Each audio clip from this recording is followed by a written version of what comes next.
Hello and welcome to How to Draw Stuff.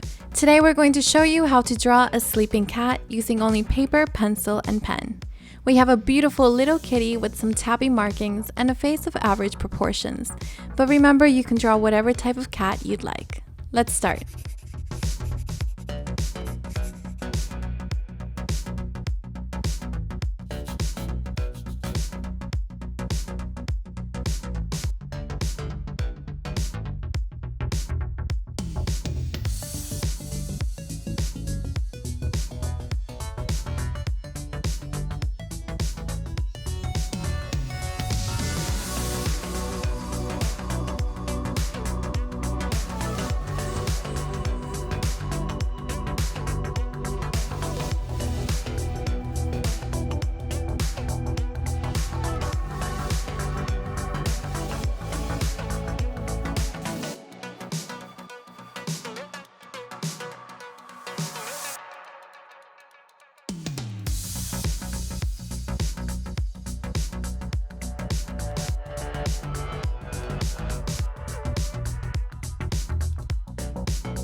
And here is our final sleeping kitty drawing for today.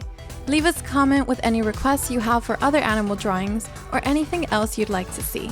We'll see you next time.